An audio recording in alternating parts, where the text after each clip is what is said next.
We're here to talk about the Master of Arts and Graduate Certificate in Tourism Management. And I'll have Brian White, the program head, joining us in a few minutes. And we have Alyssa Piva. Very happy to meet you, Alyssa. And Alyssa will have a conversation about her experience. And we were just chatting that she's about to come on campus next week to graduate. So how fun to hear from our students/graduate about their experience in the program. And my name is Nancy Prevost-Maurice. I'm an education specialist here at Railroad doing student recruitment. And behind the scene, I think I have some people from the enrollment services. So thank you for being here. They will share some links with you in the chat. And we will make sure to send those links with the recording as well as we navigate the session here. To start our presentation, I invite you, ground your feet to the floor here and maybe just take a moment to acknowledge the land that you are on. At Railroad, we're really grateful to be on the traditional lands of the Lekwungen and Kosamsons people, known as the Esquimalt and Songhe nations and families. So it's really with deep gratitude that we learn, play, work here on those lands. And I'm on campus today, and I'm just so grateful to be surrounded with water, grass, there's like flowers, birds. Really grateful to be in Victoria, BC, and to be able to enjoy the land and that all that the land has to offer for Indigenous and non-Indigenous people as we come together to move forward in a better future, hopefully. If you know the land that you're joining us from, please use the chat to introduce it. I always like to learn all the traditional names of the lands across Canada and across the world.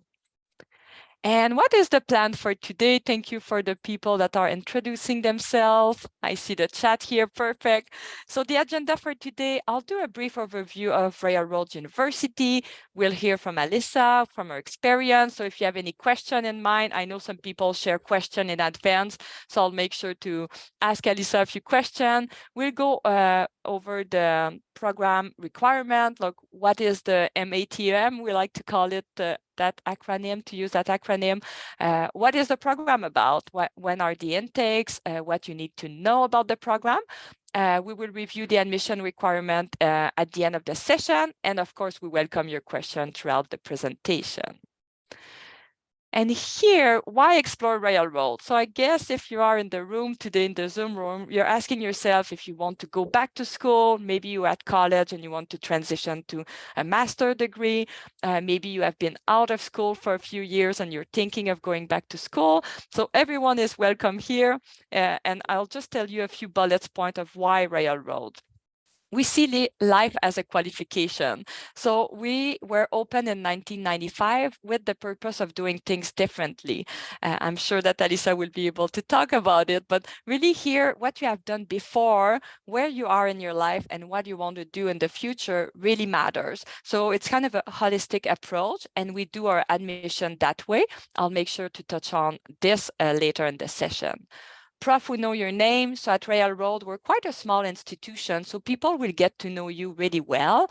And you're not just a number for us. It's really like who you are really counts in the classroom and on campus as you walk around and do teamwork, for example.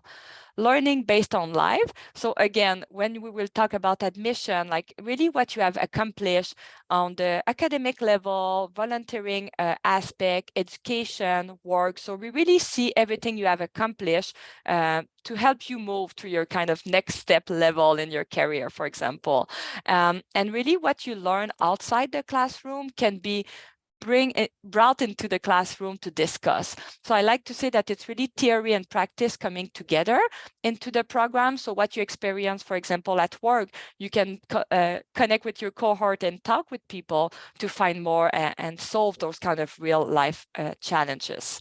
Connection for Life, we have a beautiful network of thousands of alumni across the world. We have a lot of alumni that will hire our students or maybe do an internship together. So I'm very proud to say that the connection you'll make in the program, they last long.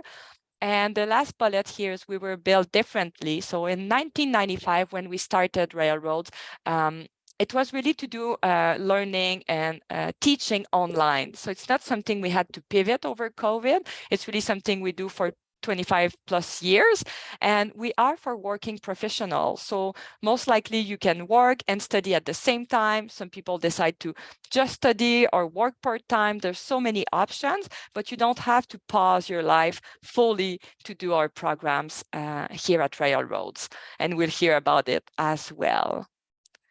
You might be asking yourself where we are. I know Alyssa is joining us from Kamloops and British Columbia, but here, Victoria, we are in Canada, Vancouver Island, not too far from Seattle in the US, not too far from Vancouver. The top industries, advanced technology, tourism, hospitality, and education.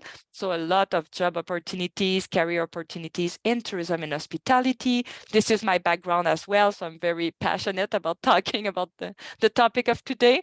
One of the mildest climates in Canada, about 6 degrees in the winter and 25 in the summer. We had like such a beautiful month of May so far, so you might recognize my French accent. So this is why I moved from Quebec, a bit tired of the winter, and I'm so pleased to be in Victoria. It's a lovely location. And we have a few awards here about the city. So Best Small Cities Report, Best Island in North America. So we're very proud of that. And just before, I just have a few more slides here. So some images of the campus. We have a campus tour video that I'll make sure to share with all of you, because it really showcases the beautiful land we're on. But maybe some of you know already Hatley Castle on the top left, which is one of the most iconic buildings we have on campus, built in 1908. Japanese garden, so we have 565 acres of land full of trails, gardens, outdoor that you can enjoy when you come here. Sherman Gen building on the bottom left is one of the newest buildings, so a building we renovated. This is where I'm here actually, with big windows to see the forest around. And a reminder that we do online learning for 25 years. So really the online learning experience we provide you is really something that is dynamic and it's kind of bidirectional. So you're not sitting there just looking at Zoom or like getting some knowledge from the instructor. It's a lot of teamwork, a lot of people collaborating to get you ready for, as I said, your next step in your career. And before I start talking with Alyssa here, so we are a Changemaker campus. If you want to Google Ashoka U, so only a few institutions in Canada and North America have that accreditation. And it's all about innovation, entrepreneurship, and social skills. So we really want, as you can see, to prepare students as they address world problems, encourage others, and act for the good of all. And here I have a beautiful picture of you, Alyssa, and we can maybe just start with you introducing yourself and letting us know a little bit your experience in the program. Yeah, I'll introduce myself for sure. But first, I do want to acknowledge that I am on the unceded territory of the Secwepemc people, who have cared for and protected this land since time immemorial. So like you said, I am from Kamloops. And so a little bit of a drive and ferry away from Victoria, but I never felt super far away when I was going through the program at Railroads. So that's always nice. So I started the program, the MATM, August of 2020, August of 2020, I believe. And I just finished in December of 2022. So I always knew that I wanted to do a master's. That was a personal goal of mine since I graduated high school, honestly. I always knew that I wanted to do one, but I wasn't sure where exactly I wanted to land university-wise. And I also wasn't even totally sure of the discipline either. I do have a background in tourism. I have my undergraduate degree in tourism. I have a lot of experience in the tourism industry, but tourism is so versatile. So I was actually thinking of maybe moving to more of the business side of it, maybe leaning more into education. I just wasn't sure. So I was looking into a lot of different options, and I did get accepted to multiple programs at multiple different universities, but I always came back to Railroads. And I think why I always came back is because I just have heard so many amazing things about the institution before I even started looking into it myself. I know a lot of people who have, or who are alumni, who are graduates, and they never had anything bad to say about Royal Roads. I've worked in higher education institutions. I've been in multiple different higher education institutions, and you can always find the good with the bad. It's very easy for people to sometimes dwell on the negative when it comes to higher ed. But when it came to Royal Roads, everybody who I talked to didn't have a negative thing to say about it. And so that kind of encouraged me to land on Royal Roads. In addition to that, though, the flexibility that it embodied, the program, was major for me. It was huge because, like I said, I'm in Kamloops and I didn't want to move. I have a family and a husband and a home, so I didn't want to have to get up and move. And when I was looking at tourism as a discipline, especially, that definitely would have had to have happened if it was not for Royal Roads. So it's definitely a unique program, and I was drawn to it in so many different ways. And although, yes, it happened over COVID, I don't feel like my experience was changed at all because of COVID. Honestly, if anything, I think it might have worked out a little bit better in my favor. So, because Royal Roads was just so set up for success in that regard.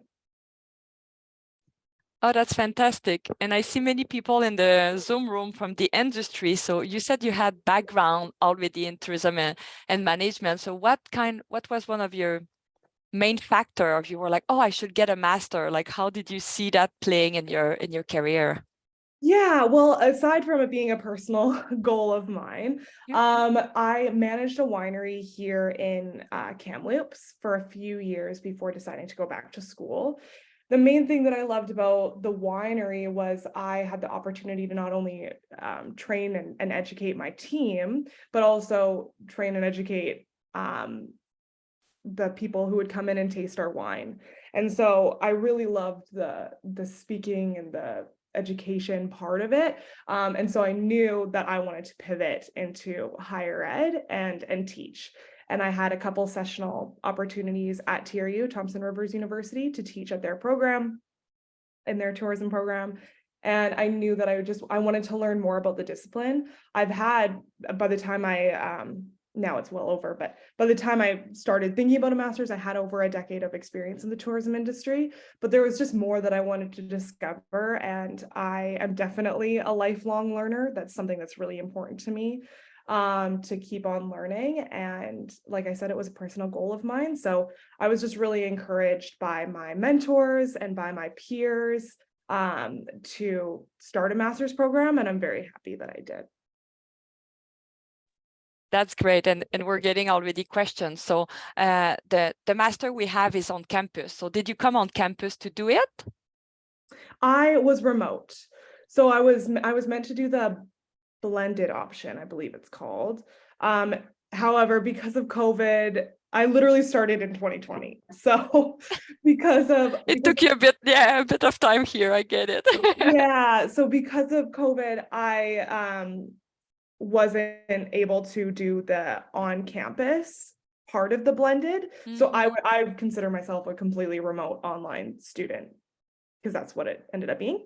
But although I definitely was, super bummed to not be able to go on campus, and I was super bummed that I couldn't participate in any of the field schools either. I do think that there's always a silver lining to that as well. And not having to travel at such a weird time in the world was not the worst thing. So I've had friends who are on campus because it was a weird time. We were kind of blended together to a point. So I've heard amazing things about the online version of it, but I was fully remote. About the on-campus version, totally. And welcome, Brian. Yeah, we're just having a conversation with Alyssa. I'll give you a few minutes just to settle. And one of the questions we're getting, very nice to see you. One of the questions we have, how was connecting, networking with other students in the program? Did you create strategic relationship for post-study? Yeah. So I found that within our classes, there were a lot of teamwork opportunities, a lot of opportunities for collaboration. So I was working with people literally all over the world, some people who were just arriving in Canada, and some people who I actually have mutual friends with just by chance. And so I was able to create a lot of different connections at the beginning through the teamwork assignments that were assigned from our professors.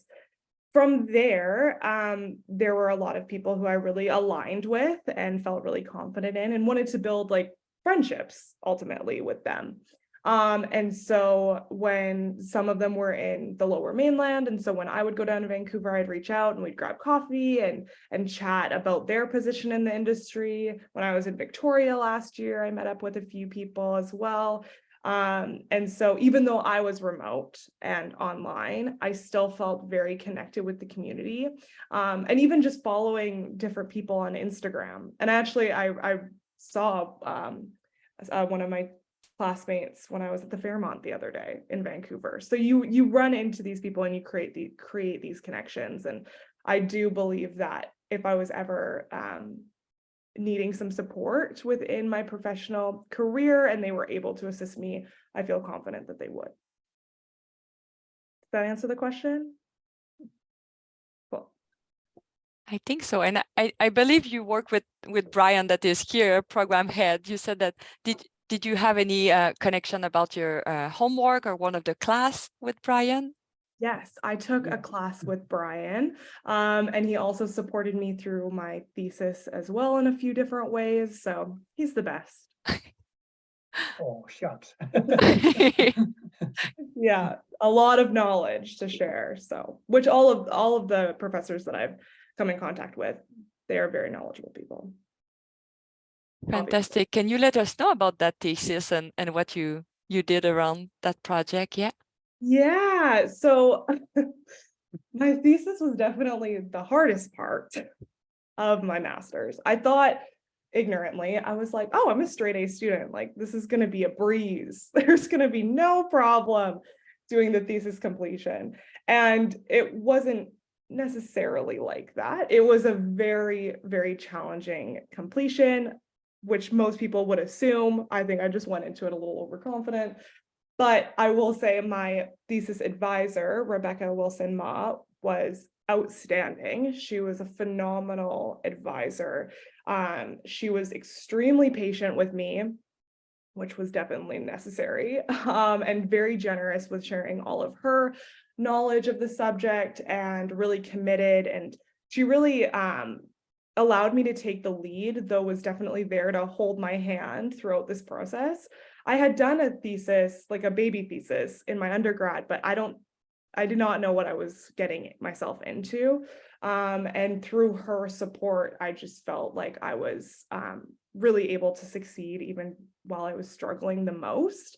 And I would say even though it was really challenging and I did really struggle with it and it was hard, defending my thesis successfully and having it published was just so much more rewarding because of the struggle. And it was truly one of the best feelings I've ever felt. It was so rewarding. And so I'm really proud of what I accomplished, even though I would not say it's not for the faint of heart, and definitely go into it knowing that your whole life will revolve around this academic paper for over a year. And know that in the end, it's worth it. So. Brian, feel free to jump in if you have questions. I'm just going through the chat. Some people were asking me about your thesis. I'm kind of looking on the website to post a link there. And talking about, of course, you did your program online, which is different of the current offering on campus, but were you able to work and study, and how does that look like? Because some people are asking me, is it doable together? And then maybe, Brian, we can talk about what students do when they're on campus. You bet. Yeah, I did work and study at the same time. I was really lucky. I was working as a sessional instructor myself while going through my master's. And so at times it was really busy, but at times it was really slow as well. And so it kind of worked out with my classwork. I would say that I was working part-time is what I would say that I was doing. Though even working part-time, I was working multiple part-time jobs at one time. So that was a lot, but I would say that because of the flexibility, and because of my decision to make my education a priority, it wasn't an issue. I am someone who I don't procrastinate. So I'm almost too on top of things, which isn't always great, but I think time management is really important. And if you don't embody that skill, then, you know, it would be really challenging to work full time and study. Working part-time and study, I know that it's doable because I've seen it. But if you're going to work full time, you definitely just need to know your time management. Know that your ability to time management is there. Yeah, maybe I can jump in on this one. Sorry, I was late. I was just teaching just before now. That's why I'm a little hoarse, and it's sometimes hard to tear yourself away. There's a lot of people asking questions. So, a couple of comments. Great to see you, Alicia. Really nice. And other folks, Autumn, you reached out a while ago. So, a couple of comments. The circumstance about working part-time is for the people who are on campus who are working here. Many people do work while they're going through the program, as did people when they were doing it when it was entirely online. The major thing is if you're coming into campus and going to attend classes, then you have to schedule your work accordingly, okay? And most people have managed to do that. There's a huge demand for people working in the tourism and hospitality industry right now, absolutely over the top. We don't have trouble finding jobs, no question about it. So that is something to just keep in mind. The other thing is, on Alicia's, I think I'm thinking back, there was lots of exchanges on email, as I recall, Alicia, back and forth. And that was something we did. And when she was taking the program, I remember sitting down and giving Moodle presentations online, which must have been incredibly boring for a lot of the time. This went on and on and on. But when it's face-to-face, there's also the chance for field trips and various other experiences that people can really enjoy. And we'll be going up to the Malahat Skywalk before too long. And recently we had the field trip to the really exciting trip actually to the Scenic Eclipse luxury yacht, which I will never afford to go on. I think it was $100,000 for a trip to Antarctica, but nevertheless, everyone really enjoyed it and really would like to work there. So face-to-face, it's different, but it's still got I think we've got the same level of personal connectivity and connections, even more so because you tend to socialize a lot more while you're doing a face-to-face work. But we're still in touch with a lot of the folks from Alicia's class. I mean, you know, they pop in once in a while, and I'm on LinkedIn with most of them, so you know, we keep up with each other pretty well, and we give that support. And by the way, support includes references, just so you know. That really matters, and it can get a lot of people good jobs. Very true, yeah. Which course would you say you prefer the most, Alyssa? And I think you said your thesis was the most challenging, but is there like one or two classes you can talk about that were like, wow, you really learned tons?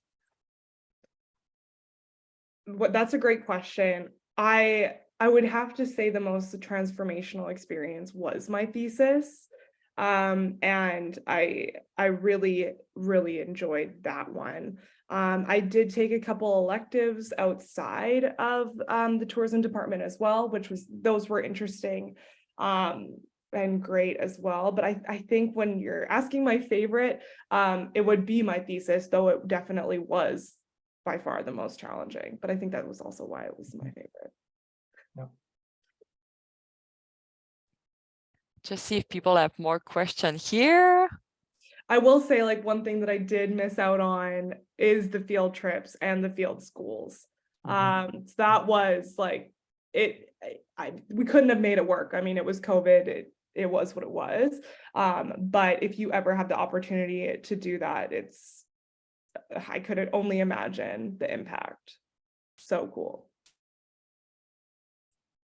Yeah, I guess it teaches you to be flexible and yeah, all good skill we need. And yeah, something I got before the session here, I'm looking at an email. What insight and advice do you have for someone considering the program?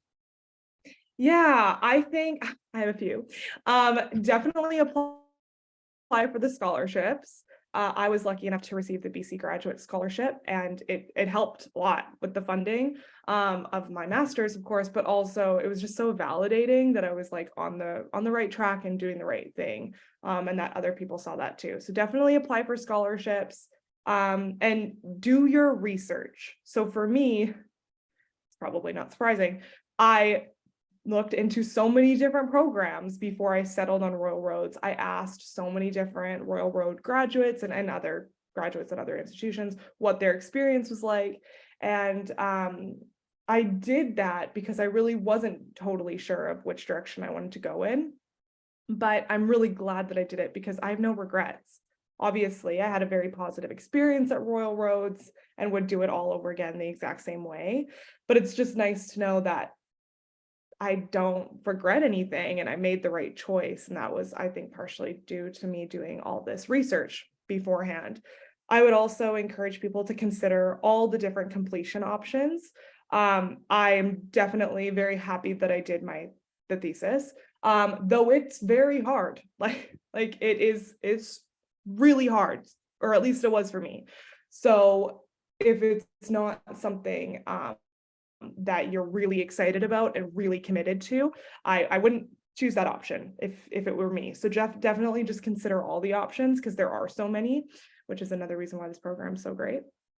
And I mean, overall, do it. And when you do it, really embrace all that Royal Roads has to offer. So whether that's the field schools and field trips, making connections with professors and your classmates, but also the different student services. That was major for me. I took advantage of literally every student service that I could. And I was part of the diversity action group and all the different things. And I did that because why not? But also it really helped me as a remote student to stay connected. And through even the counseling services too, just like having those monthly check-ins. Well, they were a little bit more spread out than monthly, but either way, just having somebody to check in with was amazing. So I definitely, if you decide to do it, which I think you should, embrace all that it is, and you get out what you put in. Is that the saying? Yeah, there we go. And I truly believe that with all higher education, but especially with this one too. I think if I want to just pick up on that, Alicia's point, that is really important. Anyone that's been through advanced level education, and including doing a thesis or a major research project, it becomes a defining statement about who you are. Okay, so it sticks with you because it's difficult, because most importantly, you are the guiding element in what you're going to do. It's not sitting through a class and looking at Moodle sites. It's an issue around what matters to you. You have to choose something that is important. And you can do this in discussion with faculty members, of course, but still it has to matter to you, and it sticks with you for your life pretty well. It's a defining feature, and it also really adds to the way you feel about getting the degree. It really makes a difference. You look at the degree and say, yeah, I did that. Not only that, I got published by producing this particular piece out of my thesis. Yeah, it's in a book, right, Alicia? Yeah. Okay, so that matters. That counts for a lot in the world, and it really matters with employers, big time. So if you want to go out there and say, oh, yes, by the way, oh, here's a copy of my article in this book, I mean, that has got real currency, and it's something that we've always promoted. We're an experientially based organization, although we had to scramble like crazy to make it experiential while people were in the pandemic.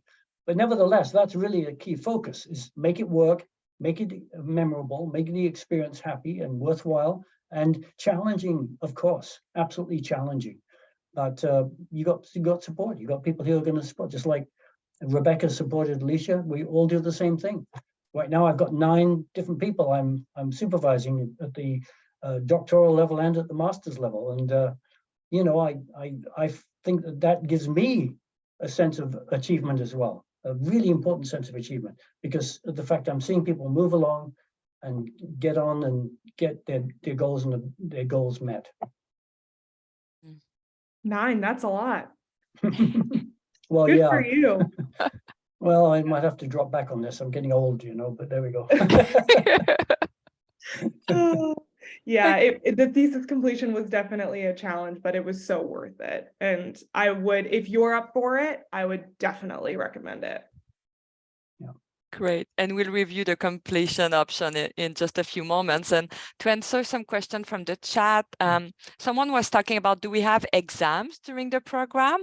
And maybe that can link to how much time do you spend on average per week doing the courses?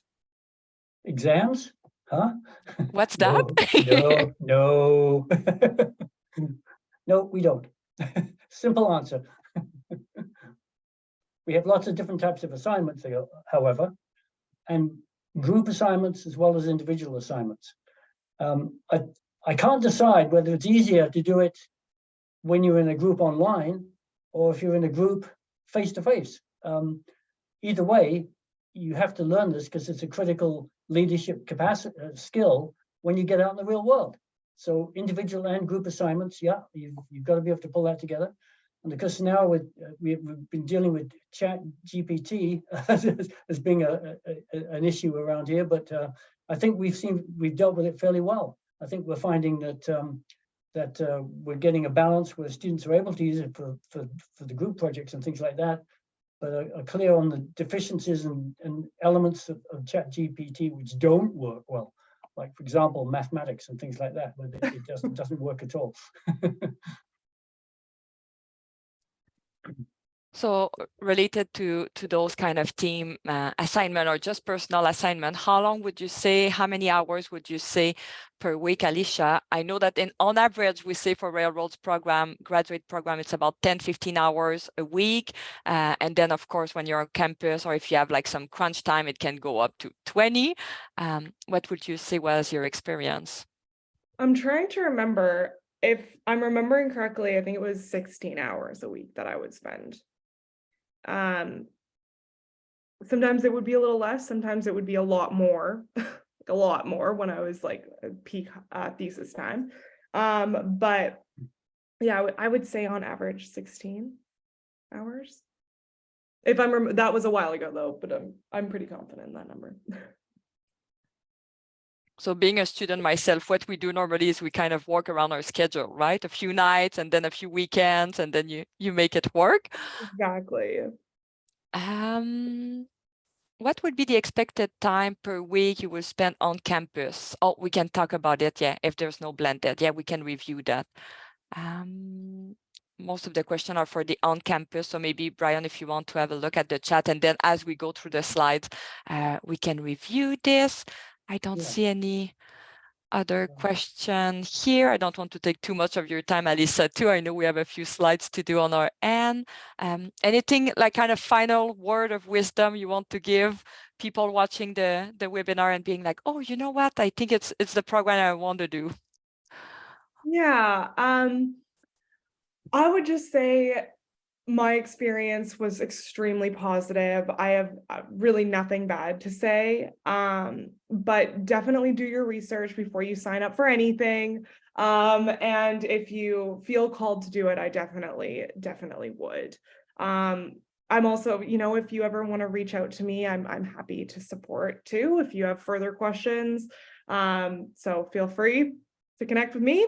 But otherwise, I can't say enough good things about the program and the support that you have, whether you're on campus or in Kamloops or wherever else you may be. The support is there, which is huge for an online program and not something that I've heard a lot of other institutions can provide. So I'm very proud to be a Railroads graduate. I'm very excited to walk next week for convocation. And I really appreciate you, Nancy, inviting me to come on and talk about my experience. Yeah, thank you so much. Yeah. Thank you very much, Alyssa. It's nice to see you, and I'm looking forward to seeing you when you cross the stage. Yeah, I'll see you next week, Brian. So nice to see you. Okay. Take care. Thank you. Bye. And I'll continue here. Yeah, I think we're getting quite a bit of question about the on-campus schedule. So I'm sure we can post that in the chat. And yeah, I'll pass it over to you, Brian. Just let me know when you Okay. want me to change the slides. Okay, go ahead, change the slide. Thank you. Okay, so thank you very much, Nancy, for putting this together. Just to get you all started, there are two options here which we're going to be talking about. One is the MA in Tourism Management, and the second one is the Graduate Certificate in Tourism Management, which is taking 3 courses in the program, which will for those people that want to dip their toes into the process rather than plunging in head first, that's an option which we suggest is something you might want to do. All of those courses in the diploma program can transfer into the masters. Okay, on campus, we've got 3 intakes. We've got 3 different options for coming in: April, August, and December.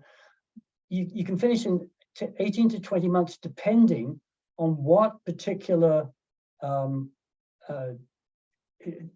thing you want to end the course with, your major research project, thesis, or capstone. It depends. There's different expectations in terms of the elective courses you take, and they will dictate how long it takes you to get through the program. So the actual cost remains the same. It doesn't cost you any more money to do one or the other. It's all the same opportunities. We have different specializations available, and we also have a study abroad opportunity. And you can also, one of the options you have in terms of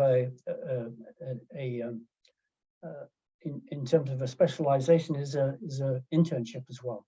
So there's quite a range of different opportunities in the program. Next slide. Okay, next slide. Yeah. Okay, here we go. Now this is where we get to the crunchy bit. Okay, now you need to know that there are different requirements for each of these elements that you see before you: the thesis, major research project, and the capstone course. The thesis is worth 12 credits. You take 2 elective courses if you decide to go that route. And the thesis involves a supervisor from the school and 1 or 2 members of a committee, and then an external. So you have to do a thesis defense, and it's a situation where the results of your thesis are publicly posted. So in Alyssa's case, you saw a situation where the thesis itself was published and is part of a book which has been put out by Rebecca Wilson-Marr. So you've got a situation there where you've got a fairly lengthy commitment with a strong relationship with your thesis supervisor. But it's not one-on-one, because you've got 2 other members who are responsible for providing input and oversight and expertise in doing the thesis. And this goes through the thesis manager, which is something which goes right across the university, the master's level. And we have a thesis handbook, which provides specific guidance and direction of how the thesis is actually developed. So that's more of a university-wide kind of qualification that you get if you go that route. Okay. Major research project is worth 9 credits. Okay. And that means you take 3 elective courses. So that allows you to get into some more details or more specific kinds of topic areas if you wish to do so. Both the thesis and the major research project are the preferred choices if you wish to, in the future, go on to a higher level of engagement in academia. That is a doctoral program, a PhD or a ed doc. So if you want to go that route, thesis or the major research project is the way to go, okay? Definitely. Now, as you go down the list towards the capstone, it goes between a more focused kind of approach at the top end down to a more broadly based approach at the bottom end. Now, the point I would make too also is that the major research project, you don't just have to do a written out paper. You can do a combination of different elements particularly such things as maybe a major presentation, a publication, a paper, a combination of that plus a video. You can do a number of different opportunities. Either way, both of the top two require academically based empirical research. So you've got to be able to really demonstrate that you've got your conceptual understanding clearly established. Both require good methodologies, and both of them are things which you can take forward if you decide to go into higher education. So those are things which really matter. Now, if you get down to the capstone course, what you're getting here is a rich array of different kinds of experiences in the program, because you've got 5 elective courses, okay? Now, the 5 elective courses include a capstone course, and that particular one does include a degree of research in the community. So you're not missing out entirely on the application of some of the research methodology you've learned in the program. You're still getting that, okay? It's online. It's an online course, and you work in teams, and you work also with some individual projects as well. So there's your range of choices. It's quite rich. You've got a wide range of different completion options, and you've also got support. Whether you're going for the thesis, the major research project, or the capstone course, you've got very supportive instructors who will provide plenty of feedback and plenty of advice and direction while you go through the program. Okay, so here's the specializations. The top one is sustainability. This particular course is online, and it is taught around the themes of sustainable tourism and regenerative tourism. Those 2 themes come up in a big way, and it's both ecological and social sustainability. That's a very strong focus throughout the program that we offer. Sustainability is one of our fundamental principles that we rely on, no matter what we're talking about. We're talking about destination management or whatever it happens to be. So sustainability is a big deal. And of course, we look at all the different approaches which promote and enhance the sustainability of landscapes and destinations in the programs that we offer. Okay, the second one is social entrepreneurship. Now, this is important also because the sustainability aspect is important in terms of how you actually manage and operate social enterprises, including tourism. It isn't just about tourism. It's about how you manage and promote an enterprise that has as its ultimate goal the improvement of social circumstances in a particular community. So social entrepreneurship looks at the ways in which NGOs, non-government organizations, and so on work effectively to actually produce good outcomes. And of course, this is a critical factor because so much of tourism and hospitality revolves around making partnerships and making circumstances in a community better for the people in it. So you're going to see people there looking at issues around people who lack a sense of being housed. You're going to look at people looking at a circumstance around protecting the interests and opportunities for indigenous peoples and for people who are in a minority position. So those within a society. So those are critical factors. Finally, disaster and emergency management is another specialization because of the fact we're getting, well, we've got disasters happening, right? I mean, they're happening in Canada right now with fires. We've got to make sure that we, in tourism, we're in a position to respond to that. We've had a couple of really bad circumstances over the last few years with drownings and other kinds of situations where we have to deal with a disaster response. So taking that as a critical piece is an important one. So that's something that we also promote and which we put forward. So if there's any questions, I'd be happy to answer those. Anything there? Not that I see. I know someone was asking about the GC, so I'll just go back quickly here. Oh, okay. What was the question? How many, I think it was, what does it look like when you work full time? So those are online courses, right? That's right. Yeah, okay. These are all online. So it's not a situation where you have to come into campus. So you can take it from anywhere in the country, not a problem.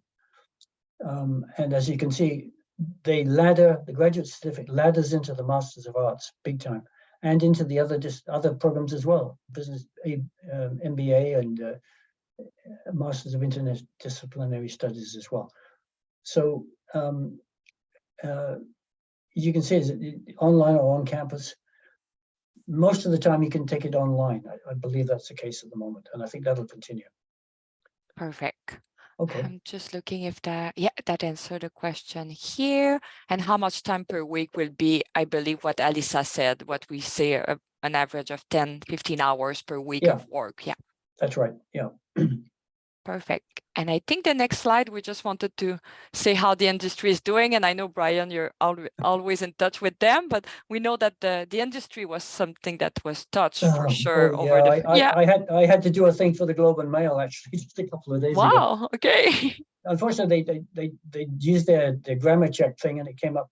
Our department was the Department of Tourism and Hospitals, instead of Tourism and Hospitality. I didn't make a fuss about it. It's okay. It's nice to get the publicity.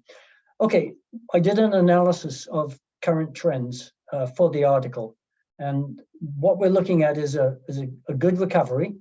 However, it's mixed. All right. Locally, in the Victoria region and in Vancouver, and in general, you're seeing a medium to strong recovery. It's not looking too bad. Okay.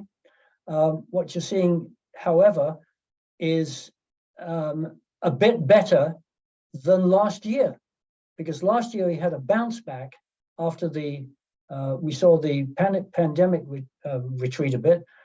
You still got a lot of places that had to close down or which have not got up to full speed because of the pandemic. It's still there. It hasn't changed.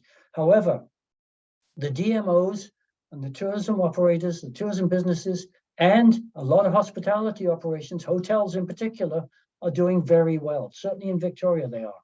So we're seeing that. There's other places where there's been geopolitical changes, from where we're not getting as many Chinese tourists as we used to get, right?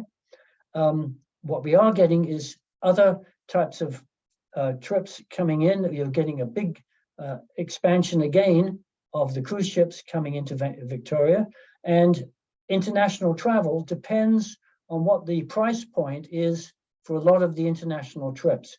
So it's coming back, but it's spotty. It's definitely getting better. There's no question about it. And if there's any indication locally, it's the number of people that have got jobs who are working. It came into our program just a little while ago, bang, they've got a job. You know, everything from working for Destination Greater Victoria through to hotels, whatever. There's people lining up to hire our students in the master's programs. No question about it. So I think we're looking pretty good at the moment. I think we're bouncing back. That's all I can say. And yes, the evidence is there. Thank you. And I really appreciate, because I met many of the students last week in an event here in Victoria, and I was amazed by the types of opportunities and employments that students get as they go through the master. They're not even graduate yet, and they get really high level responsibilities and projects. And that was very fun to see. Well, what's happening, you see, the domestic market has kind of disappeared. I don't know where they went, but they've moved out of the job. So what's happening? Instead of our students in the master's program getting jobs which are kind of fairly low level, they're getting senior supervisory and management positions, which is delightful, because though the people in our program deserve those positions, they've got the qualifications, they've done the work, they're able to do a fabulous job when they're hired here. So all of a sudden, if you go through Victoria and Vancouver Island and also Vancouver, you'll see lots and lots of our students working in senior positions. As Alicia said, she saw that in Vancouver fairly recently. So that's an encouraging thing, because it helps the pocketbook big time, and it also builds your employment opportunities as you go along. Very true. So we'll review for the last 10 minutes here how to apply. And I know we have links in the chat as well as you go through, and we can stay a few minutes later if you have more questions. But what we do really well at Railroads is the admission process. So we're not just looking at the academic side. You have kind of two options here. So we have the standard admission and we have the flexible admission. And what does that mean is that you don't have to check that when you apply, but our admission advisor will go through your file and let you know. So the standard admission, like other institutions, it's a completion of a 4-year or comparable undergrad degree in a related field with a minimum GPA of B from a recognized post-secondary institution. We ask for at least 2 years of full-time work experience, or as well for people coming from other programs, it can be a satisfactory or pass grade for industry-related internship or co-op experience, comprising of a total of at least 800 to 40 hours, which is about 24 weeks. And I know it's a lot of numbers, but again, when you connect with the advisor, the enrollment services, they will be able to unpack that. But this is kind of the traditional path, as we can say. You're coming from another institution, you have that background, that 2 years of experience, then you come into the program. And I'll talk about the little notes here on the next slide, because many people, they don't really have that academic background, but they still want to do the program. So for them, we have what we call the flexible admissions. So if you don't have the requirement of the post-secondary institution, then if you have at least 7 years of progressive work experience, 3 years of which would be in a leadership role, then you can still apply. So I think this is what I love at Railroads, is that our cohort, we have so much diversity because we have people coming from the traditional path and from the flexible path. And we have some courses that you might want to check out, the academic writing and critical thinking that are offered through another department here, the continuous studies. And for those who have been away from school, that's very useful. I've done that course before starting my master, because it kind of gets you back into doing APA reference and reading long texts and being able to blog about it, for example. So it's very useful. And you need to demonstrate a minimum level of English proficiency in speaking, listening, reading, and writing when you apply. And we have a section for international students on the website as well to just walk you through all the maybe additional documents that you need to submit. Is there any question there? Perfect. Thank you so much, Elena, for posting more details. So I think what I'm trying to say with admission is, don't let maybe when you read at the website, sometimes we feel a little bit like an imposter. We're like, oh, I don't deserve there. But I think give it a try, like really build your case, because we take so many different individuals in the program, and that makes a lot of sense for everyone to be together and learn together.